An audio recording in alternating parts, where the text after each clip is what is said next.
All right, it's time for our special story tonight. Each year, thousands of Nigerians are bitten by snakes. Treatment of snake venom is expensive and anti-venoms are often not available. In this special report, Larry Adeyemi delves into the history of snakebite treatment in Nigeria, the conflict with traditional medicine, as well as challenges and the promise for greater impact. We have some disturbing images in this report, and of course we advise that discretion is advised.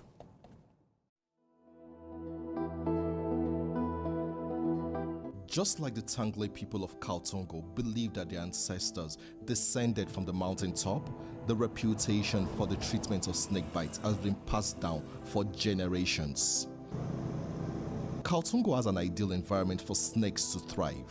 Rocks and hills, water, lots of green vegetation, and abundant food in rats attracted by household waste and farm produce.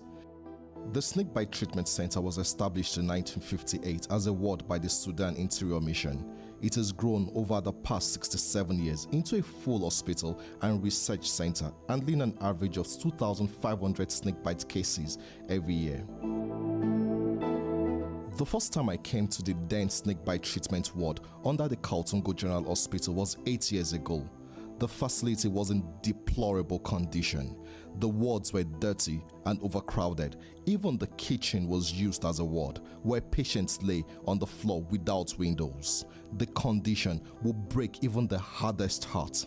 I called federal government that they should be trying to build more place more than this. Because the hospital is very small, very little. People here were too much. No accommodation. See where am I now? It's the kitchen. This is where they fire, they cook. Because there's no accommodation that we now here. So they want to cook now. There's no any place to cook here at all. Now we buy. In the morning, afternoon, night. You must go and buy. So the one that the soup I bring from home is now in keeping. There's no place I will put fire and cook it. So I must go and buy with money before I eat. In 2017, the only doctor handling the hundreds of patients described how he could not go on leave as there was no doctor to relieve him. A few weeks leave means dozens, even hundreds of patients may die. There's nothing like going on leave, because when there is federal government stock or state government stock, you don't go out at all. You need to see that all the patients that are admitted get the drug that are specified for them. And you need to check the register of these patients and the time of administration of this drug and the dose, that is the amount of vial given. So there is no time for you to go on leave or go on maybe a break. The last time I came, the facility was much different compared to this. But Gombe State government says that it has invested significantly to upgrade it. It's now time to see if the upgrade is just superficial or really holistic. The facilities are far better. It is now a full hospital and research center with several large, well-ventilated wards, treatment rooms, increased staff strength, 24-hour solar power, functional pharmacy, and office spaces. Dr. Amani Nicholas took me around the facility, from the arrival of new patients to the identification of the species of snake involved and treatment. One of the patients described how a snake beat him. The incident happened in our farm. While farming, snake bit me. It was around 10 a.m. I immediately asked for help and I was brought back home. Despite improved facilities, the mortality rate is still unacceptably high.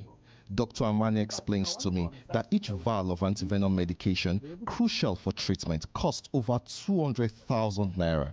For these patients, who are predominantly farmers, it is often backbreaking.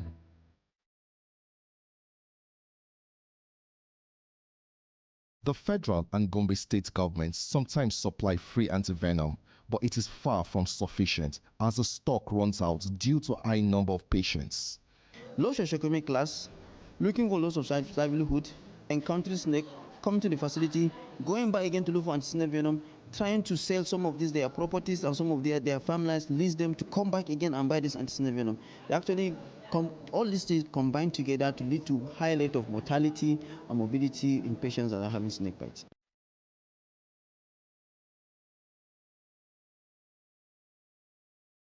Nigeria records an estimated 43,000 snakebite cases annually, with around 2,000 deaths and 1,700 to 2,000 people suffering amputation.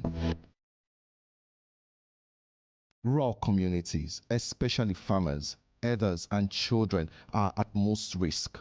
Young children are particularly vulnerable due to their smaller size. Usually what we have is At the children's ward, to my greatest surprise, I saw Dr. Abu, as he's fondly called, still attending to patients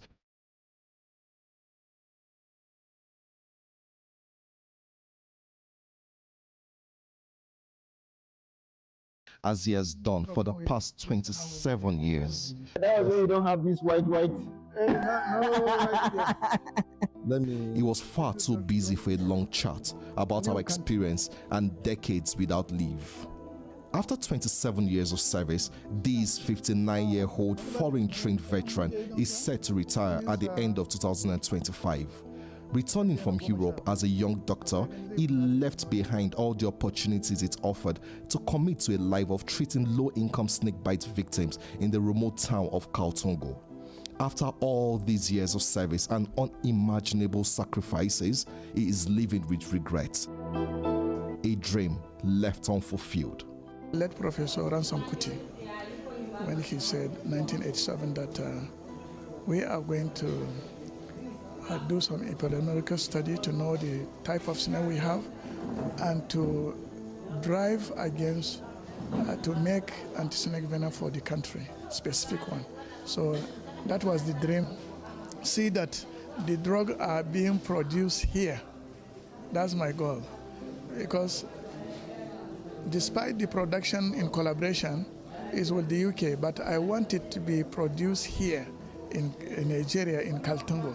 That will be my dream fulfilled. While dealing with memories and my own emotions, Dr. Abu went back to work, dealing with a case of a man who refused to donate blood for his own son. The medical veteran convinced the father and another relative to give the young boy this life-saving donation. The antivenom is expensive. A vial is 250,000 naira. I had to ask friends and relatives in order to raise money to buy the antivenom, and now he is receiving treatment. The incident brought to the fore the major challenges of this hospital: the high cost of medication, the lack of a functional blood bank, and the damaging role of traditional healers. We do at least 3 transfusions per day, 3 to 6 transfusions per day for our patients. This translates to around over 1,400 transfusions in a year. I don't think we have facilities that have such kind of number of transfusions. And that's so to say that, and most interestingly, those patients get this blood from their relations. So that means having a blood transfusion service, blood bank, a functional blood bank is actually going to help a lot. Recently, the Minister for Health was here and promised that the federal government will take over this facility, upgrading it into a research and training center. The federal government has now agreed with the state government that we'll have an administrative arrangement to take over and make that treatment center a center that will serve not only Gombe State, but other states that need that, not only in terms of clinical service, but teaching and perhaps even research, and ultimately with a view to produce some of the anti-snake venom.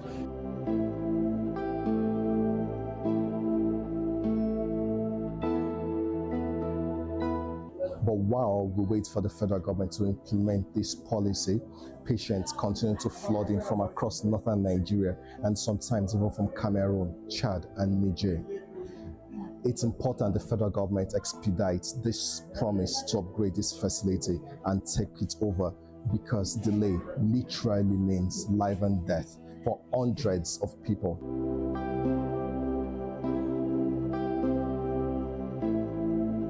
As we prepared to leave, the body of a deceased patient was wheeled by, with grieving relatives following. Dr. Aman explains that the patient went to a traditional healer after being bitten by a snake. As her condition deteriorated after several days, she was brought in and died from the effect of the venom.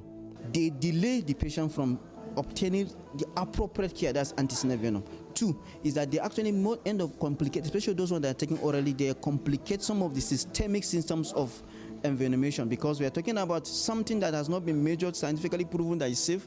You take it, you're exposing your liver, your kidneys, and other vital organs, some other toxicities that are happening. I decided to visit a traditional healer to get a first-hand account.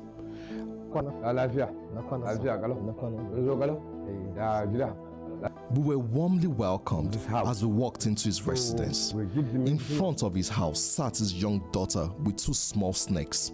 Having just seen dozens of snakebite victims, I was reluctant to get close. Ali Batari reassured me that snakes are harmless around him. He explains how his grandfather trained his father, who passed it to him, as he hopes to pass it on to his children. He showed me different herbs he uses for treatment. Anywhere the snake is touch somebody, he will come with my house to come and get the medicine to vomit the deafy inside the ground, or to do diarrhea. Yes. So the famous herbalist admits that if a snakebite victim is not properly treated, it often results in death. It's a risk. It's a dangerous risk. It's a dangerous risk. Gaskia. It's a So dangerous if a risk. snake bites someone and they go to someone that don't know the job, like how many days before the person can die? 2 days, 3 days The person will die. to die. Confirm.